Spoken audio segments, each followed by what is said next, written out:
After King Fernando's death, his sons ignited a massive bloody conflict between their kingdoms. Sancho, the eldest, refused his part, and with his loyal standard-bearer Rodrigo Diaz de Vivar, known as El Cid Campeador, sought to conquer his brother's lands. The Battle of Golpejera was a clash that seemed to spell defeat for Castile. However, in an unexpected twist at dawn, the Criminal Investigation Department led his men again.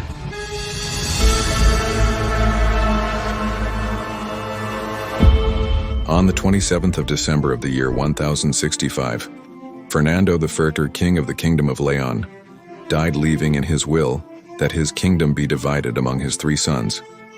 The Kingdom of Galicia was given to Garcia, the youngest son, who would receive the tributes from the taifas of Badajoz and Seville.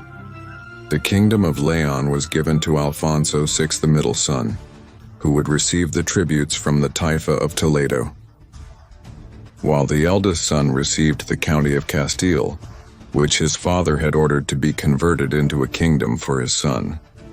So here we have the birth of the Kingdom of Castile, and would receive the tributes from Zaragoza. The problem, among others, is that the imperial title fell on the monarch of Leon.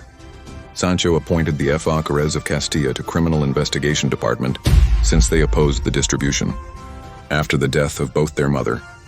In the year 1067, hostilities broke out between Sancho and Alfonso for the crown of Leon. El Criminal Investigation Department departed with the Castilian troops to confront the Leonese. And on the 19th of July of the year 1068, the Battle of Lantada took place. There, both monarchs agreed that the winner of the battle would take both kingdoms. But despite the fact that the Criminal Investigation Department won in the name of Sancho, Alfonso refused to surrender the Kingdom of Leon. After the battle, both armies returned to their respective kingdoms.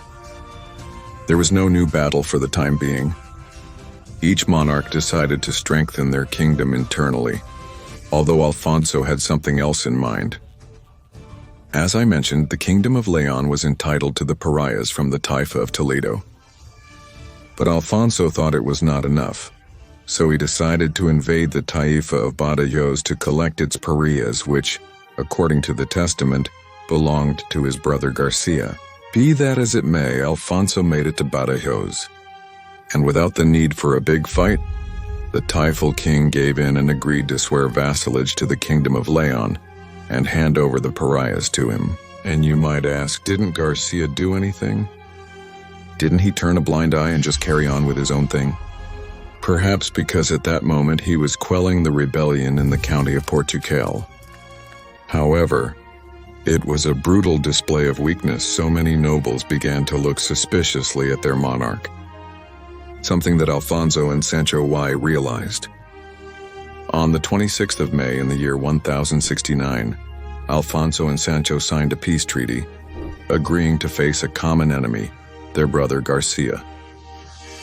The agreement, supported by their sisters Urraca and Elvira, stipulated that Galicia would be divided between Alfonso and Sancho, and it would be Sancho who would be in charge of defeating Garcia, for which Alfonso gave him military access to his kingdom.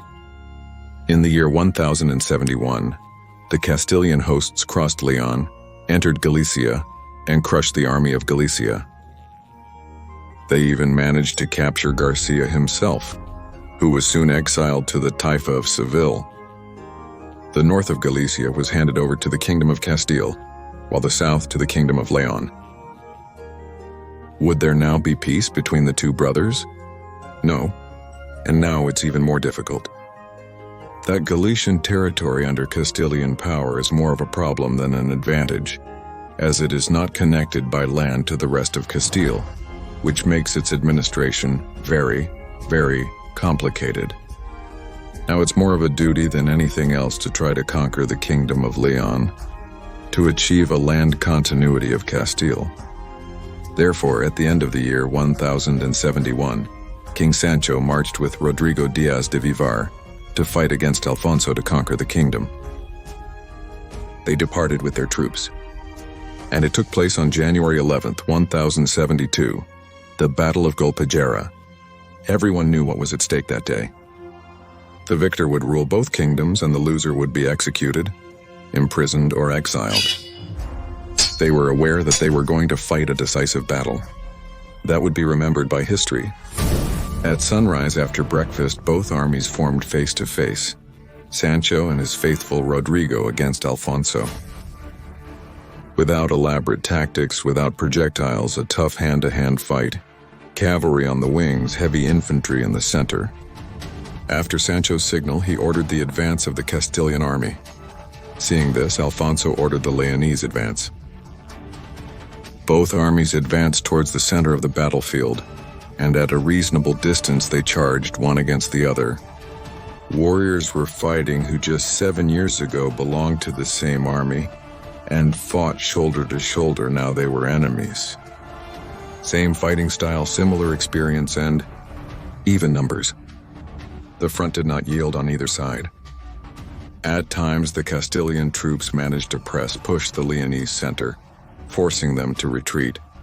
But then the Leonese drew strength from weakness, stopped retreating, and began to press, now forcing the Castilians to give ground. The hours passed and neither side managed to claim victory, no matter how much the monarchs of both kingdoms encouraged their men to achieve victory. Noon arrived and the warriors managed to get a piece of bread to their mouths when they were relieved and sent to the reserve. But the fatigue was immense, and then something broke in the Castilian forces.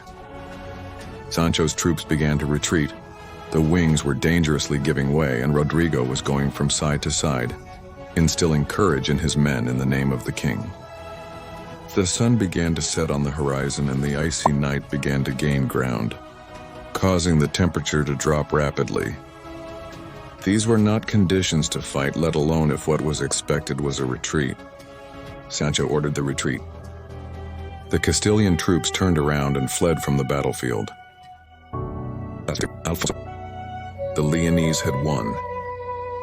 According to the chronicle, the fight was enormous. The dead carpeted the battlefield, turning the snow red.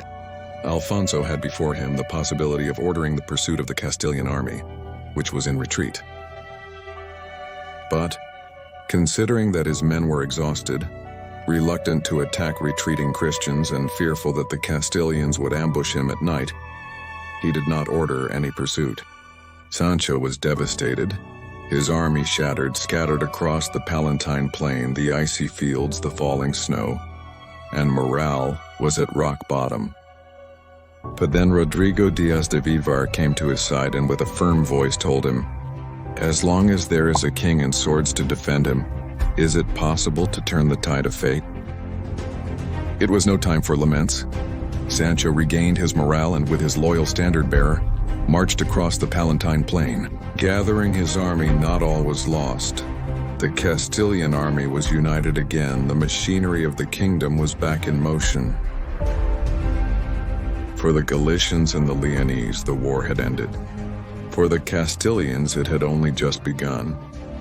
After briefly resting and breakfasting without fires, the Castilian army approached, quietly, the Leonese camp.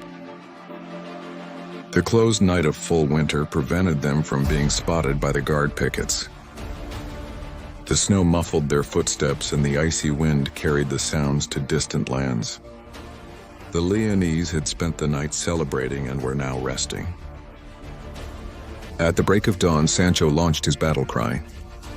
El Cid echoed it, and the entire Castilian army abandoned stealth and charged like an army of demons against Alfonso's tents.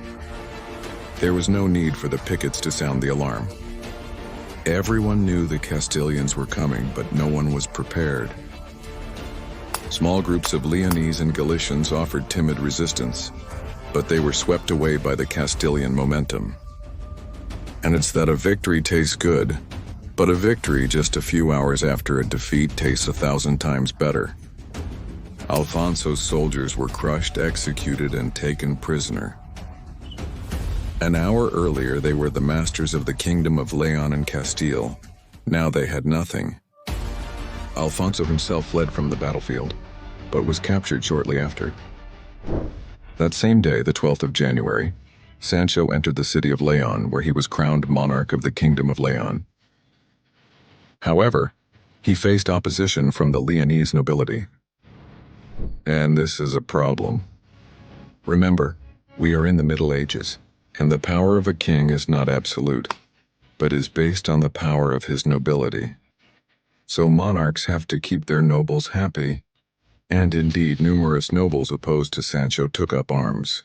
And do you know where they set up their base of operations in Zamora? And why in Zamora? Because Doña Urraca, daughter of Fernando and sister of Sancho and Alfonso, was the lady of Zamora and was against Sancho. Zamora was a key piece of the kingdom. It protected the Duero, served as a connection between the north and the south, had been dismantled by Almanzor, and rebuilt again, and it had impressive walls. So there went the Castilian troops led by King Sancho himself. There took place what is known as the Siege of Zamora. The city was besieged and preparations began to launch an assault against the walls. And during the following months, timid assaults were launched against the defenses, but they always resulted in defeats. Zamora was impregnable, but then there was a dramatic turn of events. It turns out that Belido Adolfos, a Leonese nobleman in the service of Urraca, came out of the city with a white flag and approached the Castilian camp, claiming that he wanted to switch to the Castilian side. For weeks this man earned Sancho's trust until on the 7th of October of that year, they set off to oversee the work at Axadil. Once alone, Belido Adolfo stabbed the Castilian monarch in the back and ran towards the safety of the walls. Pursued by the Criminal Investigation Department, Belido Adolfos managed to cross the walls through a gate, known as the Gate of Treason, although now renamed as the Gate of Loyalty. However, the betrayal comes from various songs, and it is also not certain that it happened as such. What is certain is that Sancho died in the siege, leaving the kingdom of Leon without a monarch. And who could be the king? Well, Alfonso VI returned from exile to be crowned again as the monarch of Leon, less than a year after having lost the crown. But he wouldn't be the only one to return, as Garcia took the opportunity to come back from exile and reclaim the crown of Galicia. He partly succeeded, but only for a short time. On February 13th, 1073, he attended a meeting that Alfonso had organized in Leon.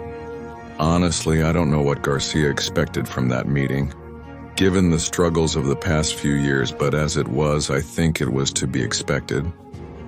Alfonso imprisoned Garcia and sent him to the Luna Castle, where he would spend the rest of his days until his death, in the year 1090. Conclusion: Alfonso now had all the territory that his father had ruled, a loyal and united kingdom, as there was no opposition left. All the nobility had sworn fealty to him. However, the Castilian nobility looked suspiciously at the new monarch, and to appease these suspicions, Alfonso ingratiated himself with Rodrigo, giving him positions and tasks of high responsibility. But we will know this in the next chapter.